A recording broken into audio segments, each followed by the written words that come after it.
하나님에 대해서 알아가기 위해서 반드시 읽어야 할 것, 반드시 알아야 할 것이 있다면 그 하나님의 말씀입니다. 성경이죠.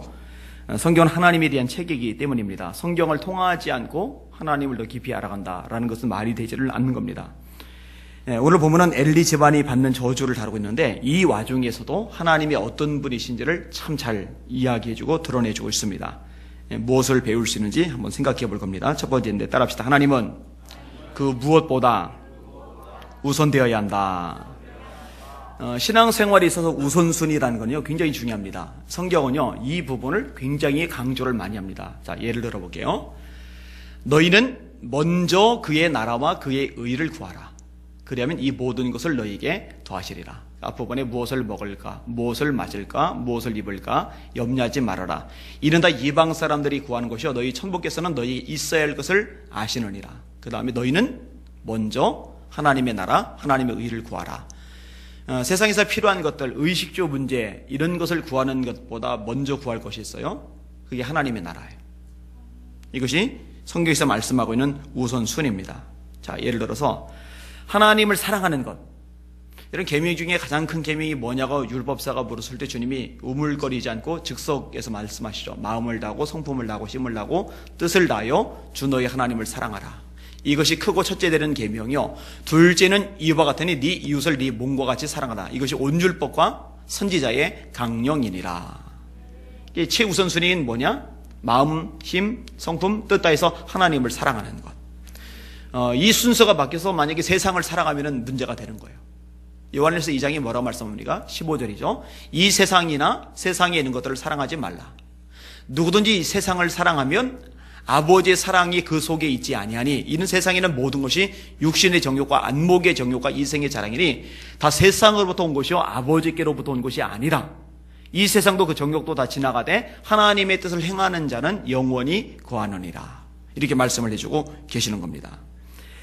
자, 또 예수님의 말씀이 떨어졌을 때 이때 우선순위는 뭐냐? 예수님의 말씀인 거예요. 예수님의 말씀보다 그 어떤 것이 앞서서는 안 돼요. 예수님은 이런 부분에 대해서 굉장히 단호하십니다. 예수님 한 사람 보고 말씀하셨어요. 나를 따라와라. 그랬더니 이 사람이 따라야 되는데 나머지 제자들은 따랐잖아요. 배를 버려두고 예수를 따르니라. 그 붙인 세베대를 배와 함께 버려두고 예수를 따르니라. 마태는 세관 버려두고 예수님을 따르잖아요. 근데 누가복음 9장에 나오는 이 사람은요 이유를 대는 거예요. 주님 따르겠습니다만은 내 부친을 장사하고 주님을 따르겠습니다. 근데 주님이 뭐라고 말씀하세요? 그래, 일륜지 대사니까 장례식 치르고 그 다음에 와라. 이렇게 말씀 안 하세요. 죽은 자들로 저희 죽은 자를 장사하게 하고 너는 가서 하나님 나라를 전파라. 이거는 하나님을 모르는 사람 입장에서는 죽었다 해도 이해 못합니다. 세상에 이건 말이 안 되죠. 아버지 장례식보다 급한 게 세상에 어디 있어요? 근데 더 급한 게 있어요. 예수님의 말씀이 떨어지면요 그 말씀은 아버지 장례식보다 급한 거예요. 더 중요한 거예요. 이 우선순위거든요. 자, 또 다른 사람에게 주님이 따라오라고 말씀하시니까 이 사람은 가족들에게 작별을 하고 나서 인사를 하고 나서 주님을 따르겠다고 그래요. 근데 주님이 그래 가서 인사해라. 나 한번 따라 나서면은 1년에서 몇 년간 부모 얼굴도 보기 힘들 터인데 인사를 하는 게 마땅한 예의 범절이지 이렇게 말씀을 안 하셔요. 쟁기를 잡고 뒤를 돌아보는 자는 하나님의 나라에 합당치 아니하니라. 이렇게 말씀하신단 말이에요. 우선순위는 뭐냐? 예수님의 말씀이라는 거죠. 학개서 1장에 보면은요, 하나님의 우선순위는 자기 집이 아니고 성전이 먼저입니다. 이게 우선순위입니다. 여호와의 말씀이 선지자 학개에게 임하여 이르시되 이 성전이 황폐하였거늘 너희가 이때에 완벽한 집에 거주하는 것이 옳으냐. 그러므로 이제 만군의 여호와가 이같이 말하노니 너희의 행위를 살필지니라. 이렇게 말씀하고 있어요. 너희는 산에 올라가서 나무를 가져다가 성전을 건축하라. 그리하면 내가 그것으로 말미암아 기뻐하고 또 영광을 얻으리라. 너희가 말하였느니라. 이런 것들을 액면 그대로 실천했던 사람들이 소위 청교도이라고 이야기를 많이 하잖아요. 메이플라워라는 배를 타고서 많은 사람이 죽는 것을 경험하면서 미국에 도착을 했는데 도착해서 자기 집을 먼저 짓는 게 아니잖아요. 교회를 제일 먼저 짓잖아요. 그 다음에 학교를 짓잖아요. 그리고 나서 자기 집을 줘요. 그러니까 하나님이 이스라엘 백성들에게 하시는 말씀이 학개 선지자를 통해서 하나님의 점은 황폐해져 있는데 니네 집만 급하냐. 이건 우선순위가 잘못됐다 이거죠. 자, 관계적인 측면에서도 마찬가지입니다. 서로 화목한 삶을 사는 것, 이거는 최우선순위입니다. 어느 정도까지 최우선순위냐? 예물을 제단에 드리다가 형제에게 원망 들을 만한 일이 있는 줄 생각나거든 먼저 가서, 예를 들어 이제 먼저라는 단어가 나오잖아요. 먼저 가서 형제와 화목하고 그 후에 와서 예물을 드려라. 예배는 하나님께 드리는 최고의 행위인데 이 예배보다 더 우선시 되어야 될 것이 있다는 거예요. 이런 식으로 우선순위에 대한 얘기를 성경은 굉장히 많이 이야기를 해주는 겁니다. 근데 오늘 본문에 등장하는 엘리는요, 이 우선순위에 있어서 완전히 문제가 되어 있어요. 완전히 잘못이 되어 있어요. 자, 하나님이 소중한 직책을 주셨어요. 27절, 28절을 같이 보세요. 시작. 하나님의 사람이 엘리에게 와서 그에게 이르되 여호와의 말씀에 너희 조상의 집이 애굽에서 바로의 집에 속하였을 때에 내가 그들에게 나타나지 아니하였느냐? 이스라엘 모든 지파 중에서 내가 그를 택하여 내 제사장으로 삼아 그가 내 제단에 올라 분향하며 내 앞에서 에봇을 입게 하지 아니하였느냐? 이스라엘 자손이 드리는 모든 화제를 내가 네 조상의 집에 주지 아니하였느냐? 소중한 직책을 주셨다는 거예요. 그러면 이제 하나님을 최우선시 두고서 역할을 감당을 해야 되는데 이게 바뀌었어요. 아들이 하나님보다 더 우선이 되어버렸어요. 29절 보세요. 시작. 너희는 어찌하여 내가 내 처소에서 명령한 내 제물과 예물을 밟으며 네 아들들을 나보다 더 중히 여겨 내 백성 이스라엘이 드리는 가장 좋은 것으로 너희들을 살찌게 하느냐? 네 아들들을 나보다 더 중히 여겨. 이게 하나님의 진단입니다. 어쩔 수 없잖아요. 자식이 우선이지. 세상에 어떤 부모가 자기 자식보다 더 우선시할 수 있는 게 있겠어요. 근데 그렇지는 않아요. 하나님과 비교돼서는 안 돼요. 어느 누구도요. 배우자도 마찬가지입니다. 하나님이 최우선이 되어야 돼요. 엘리 아들들의 죄악에 대한 이야기가 12절부터 17절까지 나옵니다. 한번 읽어볼게요. 같이. 지난번에 다뤘던 구절입니다. 12에서 17 시작. 엘리의 아들들은 행실이 나빠 여호와를 알지 못하더라. 그 제사장들이 백성에게 행하는 관습은 이러하니 곧 어떤 사람이 제사를 드리고 그 고기를 삶을 때에 제사장의 사환이 손에 3살 갈고리를 가지고 와서 그것으로 남비에나 소태나 큰 소태나 가마에 찔러 넣어 갈고리에 걸려 나오는 것은 제사장이 자기 것으로 가지되 실로에서 그곳에 온 모든 이스라엘 사람에게 이같이 할 뿐 아니라 기름을 태우기 전에도 제사장의 사환이 와서 제사 드리는 사람에게 이르기를 제사장에게 구워드릴 고기를 내라. 그가 내게 삶은 고기를 원하지 아니하고 날 것을 원하신다 하다가 그 사람이 이르기를 반드시 먼저 기름을 태운 후에 네 마음에 원하는 대로 가지라면 그가 말하기를 아니라 지금 내게 내라. 그렇지 아니하면 내가 억지로 빼앗으리라 했으니 이 소년들의 죄가 여호와 앞에 심히 크면 그들이 여호와의 제사를 멸시함이었더라. 자, 엘리의 두 아들 홈니와 비나스의 죄가 굉장히 커요. 왜? 하나님께 드리는 이 영광스러운 제사를 멸시하고 있거든요. 여러분, 예배를 우습게 여기는 건 이건 진짜 심각한 거예요. 그러면 엘리가요, 그 아들들의 제사장직을 박탈을 했어야 돼요. 박탈 안 합니다. 내버려둬요.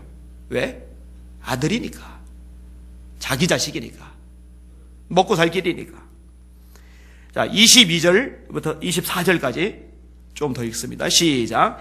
엘리가 매우 늙었더니 그의 아들들이 온 이스라엘에게 행한 모든 일과 해망문에서 수종드는 여인들과 동침하였음을 듣고 그들에게 이르되 너희가 어찌하여 이런 일을 하느냐? 내가 너희의 악행을 이 모든 백성에게서 듣노라. 내 아들들아, 그리하지 말라. 내게 들리는 소문이 좋지 아니하니라. 너희가 여호와의 백성으로 범죄하게 하는도다. 자, 제사장들이 할 일은 뭐냐? 백성들의 죄를 씻어주는 일이거든요. 제사장들이 할 일은 뭐냐? 하나님의 말씀을 가르치는 일이거든요. 그런데 지금 뭐라고 얘기를 해요? 아버지 엘리가 아들들을 보고 너희가 이스라엘 백성들로 범죄하게 만든다.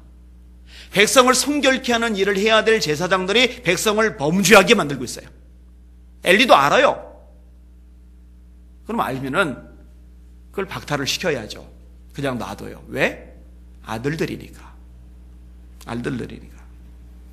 이게요, 결국은 더 큰 문제로, 큰 피해로 다가오죠. 아들들만 아니고 손주까지 망합니다. 그 자손들까지 집안이 전부 다 몰락을 해버려요. 이 엘리의 어리석음입니다. 여러분, 하나님의 말씀보다 또 하나님보다 우선되는 것이 없으시기를 주님의 이름으로 축원합니다. 이유 달지 마세요. 조건 달지 마세요. 하나님이 최우선이고 하나님의 말씀이 최우선입니다. 이 우선순위가 명확해져야만 합니다. 한국교회가 이것을 되찾아야 돼요.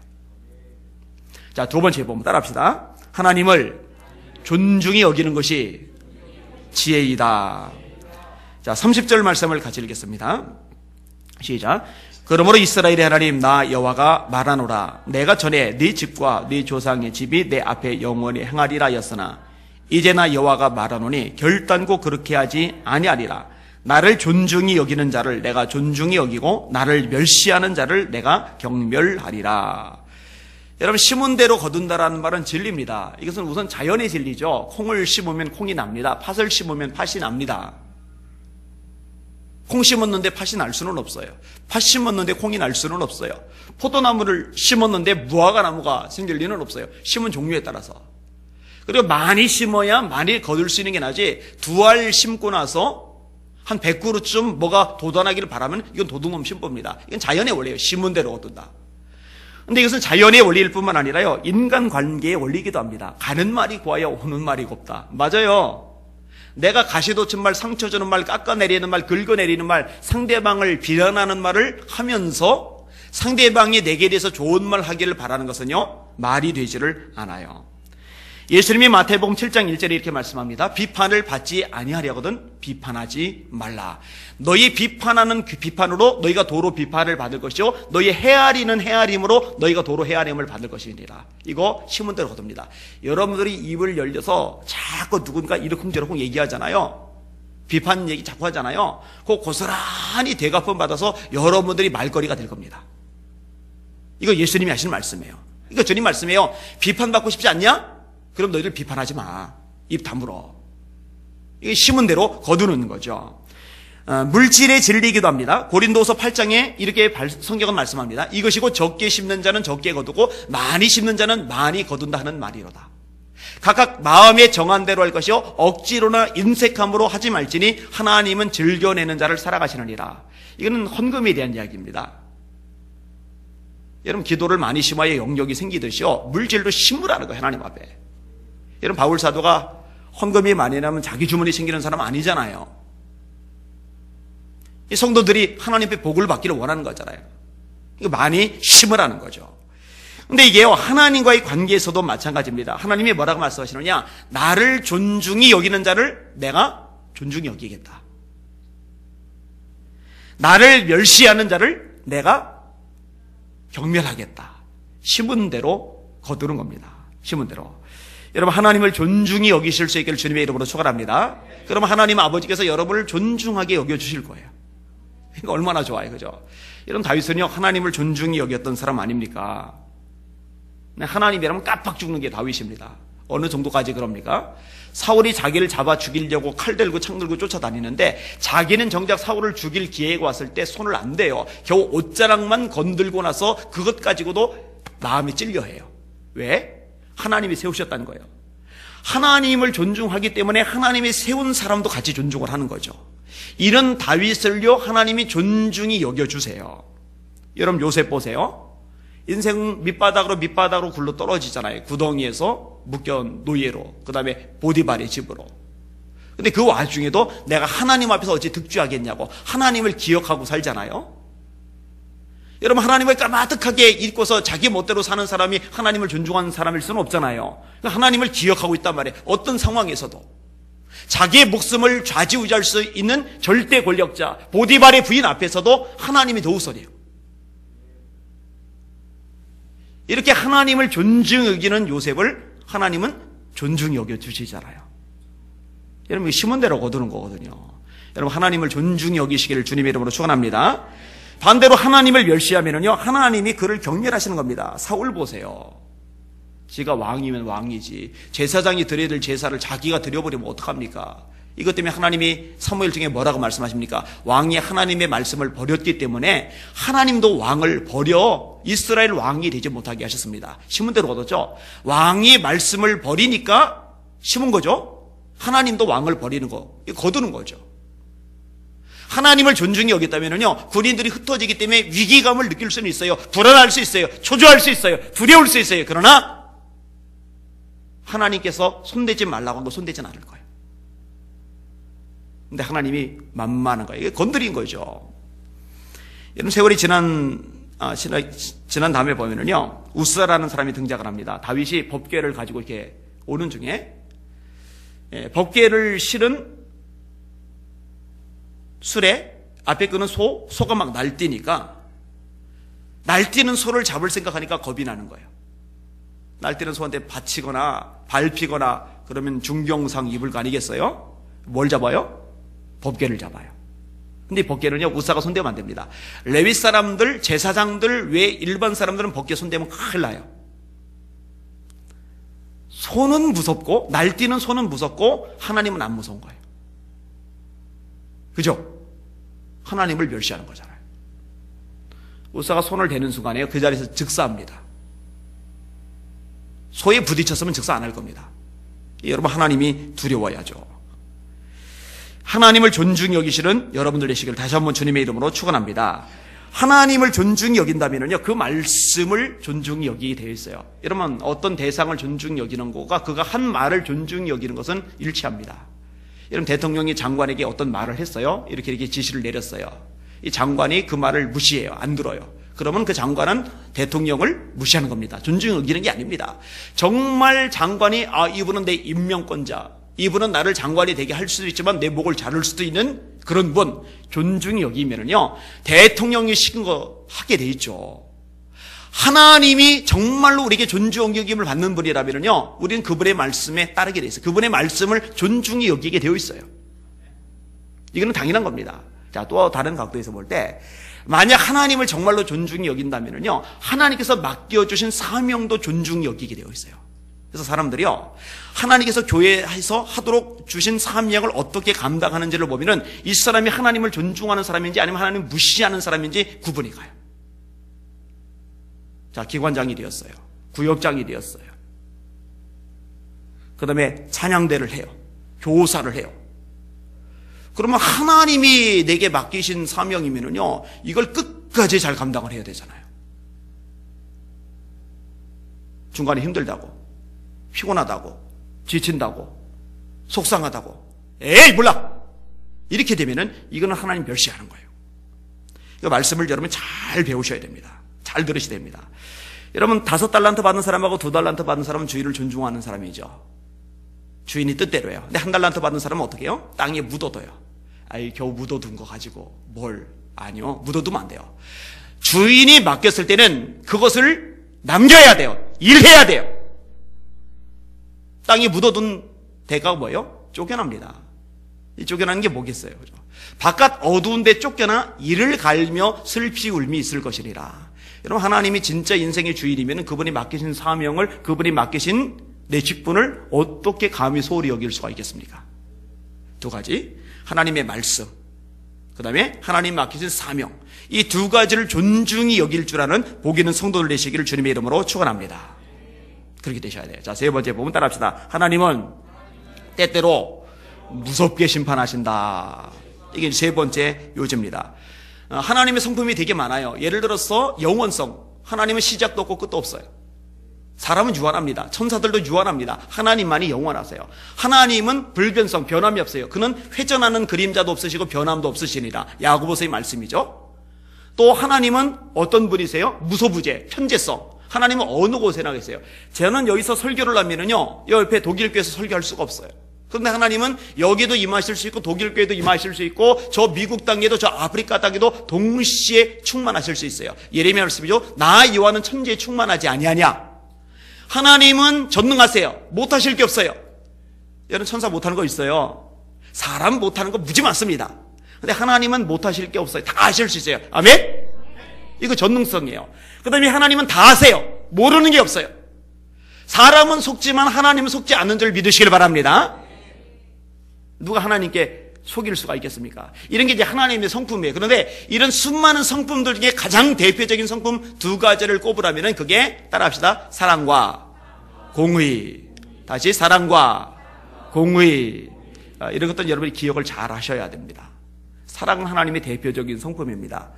사랑하는 자들아, 우리가 서로 사랑하자. 사랑하는 자마다 하나님께로서 나서 하나님을 알고, 사랑하지 아니하는 자는 하나님을 알지 못하나니 이는 하나님은 사랑이심이라. 사랑은 여기 있으니 우리가 먼저 하나님을 사랑한 것이 아니요 하나님이 먼저 우리를 사랑하사 화목제로 그 아들을 보내셨음이니라. 하나님은 본질이 사랑이세요. 이게 성경에서 말씀하고 있는 아주 핵심적인 가르침이란 말이에요. 근데 이 사랑 못지않게 강조되는 게 공의입니다. 이 공의는요 거룩하고 연결이 돼요. 그래서 이사야 6장에 우시아 왕 죽던 해 이사야가 성전에 들어갔는데 영안이 열리면서 천사들이 찬양하는 소리를 듣잖아요. 두 날개로 얼굴을 가리고 두 날개로 발을 가리고 두 날개로만 날아다니는데 이렇게 찬양합니다. 거룩하다 거룩하다 거룩하다 만군의 여호와여 그 영광이 온 땅에 충만하도다. 계시록 4장에도 마찬가지입니다. 거기도 거룩하다 거룩하다 거룩하다가 3번이 언급이 돼요. 따라서 거룩하신 하나님은요 죄를 싫어하시고 죄를 책망하시며 죄를 경고하시고 결국 이 죄를 해결하지 않을 때 심판하세요. 이걸 하나님의 공의라고 합니다. 여러분 이 하나님의 사랑과 공의가 가장 완벽하게 나타난 사건이요 십자가 사건입니다.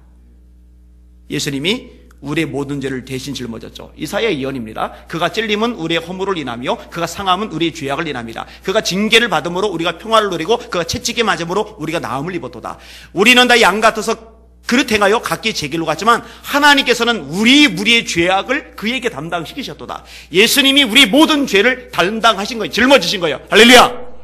이게 얼마나 감사한 일입니까? 예수라는 이름의 뜻이 뭡니까? 마태복음 1장 21절에 자기 백성을 저희 죄에서 구원할 자. 그런데 우리의 죄를 다 짊어지셨을 때는 이 죄값을 치러야 돼요. 이게 하나님의 공의입니다. 그래서 하나님이 외면하신 거예요. 웰리엘리라마 사박다님 나의 하나님 어찌하여 나를 버리셨나이까라고 예수님이 탄식하신 거예요. 심판받았어도 죽으실 수밖에 없었던 거예요. 그런데 동시에 이 십자가 사건 때문에 저와 여러분을 향한 구원의 문이 활짝 열린 줄 믿으시길 바랍니다. 예수님이 니고데모와의 대화 속에 말씀하세요. 모세가 광야에서 뱀을 든 것 같이 인자도 예수님도 들려야 하리니 이는 저를 믿는 자마다 영생을 얻게 하려 하심이니라. 하나님이 세상을 이처럼 사랑하사 독생자를 주셨으니 이는 저를 믿는 자마다 멸망치 않고 영생을 얻게 하려 하심이니라. 사랑이죠. 하나님이 세상을 이처럼 사랑하사 예수님 십자가에 매달려 죽이셨으니까. 이게 사랑과 공의가 절정으로 나타난 게 십자가 사건인 겁니다. 자, 엘리에게로 돌아와서요. 이 엘리가 죄를 범해요. 그리고 기회를 주시는데도 회개를 안 해요. 돌이키지도 않아요. 아들들을 더 중요하게 하나님보다. 그러니까 결국 하나님이 심판하세요. 첫 번째 심판은 뭐냐? 집안에 노인이 없게 될 거랍니다. 31절 읽어보세요. 시작. 보라, 내가 네 팔과 네 조상의 집 팔을 끊어 네 집에 노인이 하나도 없게 되는 날이 이를지라. 33절 시작. 내 제단에서 내가 끊어버리지 아니할 네 사람이 네 눈을 쇠잔하게 하고 네 마음을 슬프게 할 것이요 네 집에서 출산되는 모든 자가 젊어서 죽으리라. 여러분 장수는요 구약에서 분명히 복이라고 말씀하고 있는 항목입니다. 물론 하나님이 때때로 아직 젊은데 데려가시는 경우 있어요. 미워서가 아니라 사랑하시는데 아끼시는데 소중히 여기시는데 데려가는 경우도 없지 않아 있어요. 근데 그거는 이제 어쩌다 있는 거고 집안 자체가 죄다 젊어서 죽는다. 이거는 저주입니다. 여기 60 넘으신 분들 손 들어보세요. 60 넘으신 분들. 다 복 있는 사람들입니다. 감사하시길 바랍니다. 패트릭 주교라는 사람이 연구를 했어요. 유대교 저술가들의 글에 오랜 세월 후에 가족들이 대략 18세 이상을 살지 못하는 한 제사장 가문을 발견했답니다. 추적기에 들어가니까 엘리 집안이에요. 18살을 못 넘기는 거예요. 저주죠. 참 불행한 일이죠. 두 번째로 복을 받지 못해요. 32절 시작.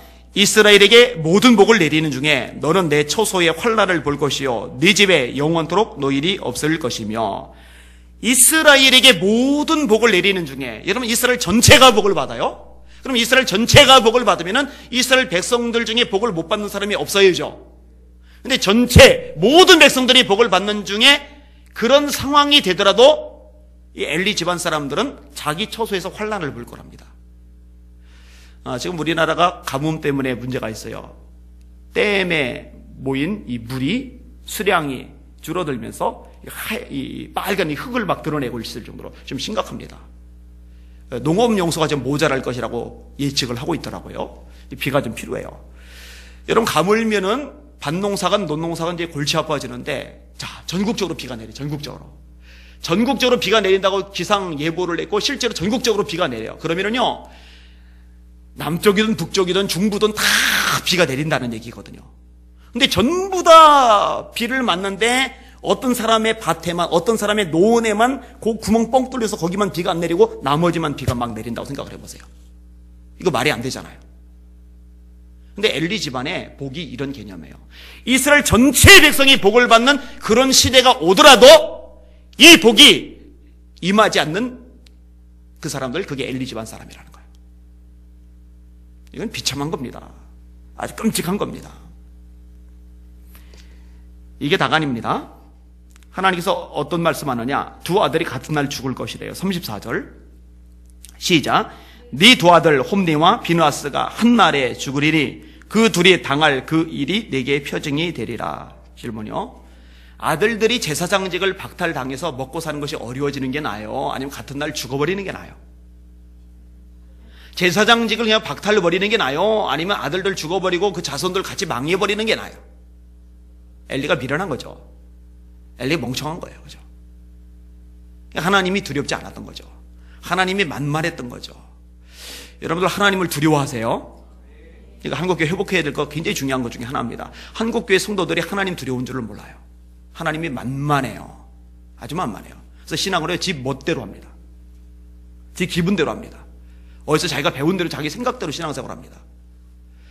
여러분, 제가 철두철미하게 성경을 계속적으로 가르치는 이유가 뭐냐? 주님이 말씀하시겠어요? 내 천부께서 심으시지 않은 것마다 뽑힐 거다. 말씀에 기반이 되지 않은 모든 신앙의 원칙과 전통과 습관들, 이 모든 신앙 패턴들은요, 하나님 앞에 섰을 때 다 뽑히고 말 겁니다. 말씀대로 해야 돼요. 경주하는 자가 법대로 경주하지 아니하면 상을 받지 못할 것이다. 이게 성경의 말씀이거든요.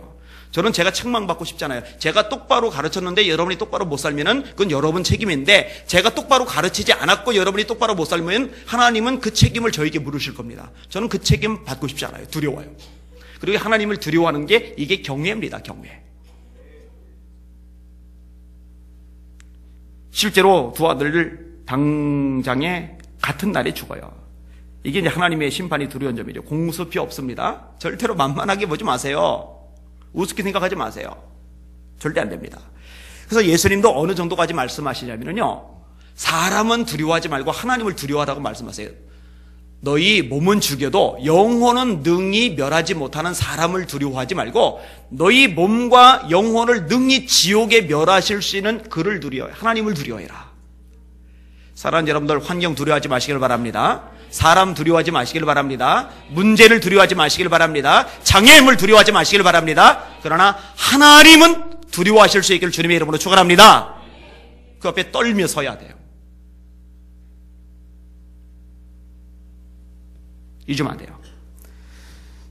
결국 제사장직도 박탈당합니다. 네 번째 항목, 하나님이 다른 제사장을 세우세요. 35절 있습니다. 시작. 내가 나를 위하여 충실한 제사장을 일으키리니 그 사람은 내 마음 내 뜻대로 행할 것이라. 내가 그를 위하여 견고한 집을 세우리니 그가 나의 기름 부음을 받은 자 앞에서 영구히 행하리라. 여기서 충실한 제사장은 1차적으로 사무엘입니다. 사무엘이 제사장이 되고요. 그 다음에 2차적으로는 사독 계열 제사장입니다. 다윗 시대 때 아비아달 계열이 엘리 후손인데 다 쫓겨나요. 다 박탈당합니다. 제사장직을. 그리고 사독 계열로 가요. 이 사독에서 사두개인이라는 용어가 나와요. 그 다음에 세 번째로 예수님을 상징합니다. 히브리서의 말씀이죠. 예수님은 진정한 대제사장이십니다. 충실한 대제사장이십니다. 그러면 엘리 집안은 어떻게 되느냐? 36절이죠. 시작. 그리고 네 집에 남은 사람이 각기 와서 은 한 조각과 떡 한 덩이를 위하여 그에게 엎드려 이르되 청하노니 내게 제사장의 직분을 하나를 맡겨 내게 떡 조각을 먹게 하소서 하리라 하셨다 하니라. 떡 한 조각을 얻어먹기 위해서 애걸하는 불쌍한 처지가 되는 거예요. 결국 오늘 본문에 주어진 이 하나님의 심판의 메시지대로 다 이루어져요. 그게 다윗 시대 때 이루어집니다. 다윗 시대 때가 아니고 그 다음 때죠. 솔로몬 때. 그죠? 솔로몬 때 이루어집니다. 자, 말씀을 맺겠습니다. 세 가지 제가 말씀을 드렸어요. 따라합시다. 하나님은 그 무엇보다 우선이다. 아멘? 여러분의 자식보다 하나님이 우선입니다. 헷갈리지 마세요. 여러분 자식 준 분도 하나님이세요. 하나님 최우선 되셔야 돼요. 여러분의 배우자보다도 하나님 우선입니다. 그 다음에 두 번째, 따라합시다. 하나님을 존중히 여기는 것이 지혜이다. 왜요? 신문대로 얻으니까. 여러분 하나님을 존중히 여겨보세요. 하나님이 여러분을 존중히 여겨주실 것입니다. 하나님이 여러분을 존중히 여겨줘 보세요. 여러분의 인생이 달라질 겁니다. 할렐루야! 복이에요.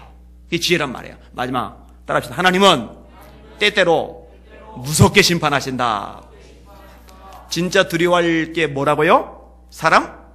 문제? 환경? 장애물? 노. 딱 하나밖에 없어요. 한 분밖에 없어요. 하나님만 두려워하시기를 주님의 이름으로 축원합니다. 사람을 두려워하는 자는 올무에 걸리게 되려니와 여호와를 의지하는 자는 안전하리라. 하나님 앞에 바로 선 저와 여러분들 되시기를 예수님의 이름으로 축원합니다. 아멘. 기도하겠습니다.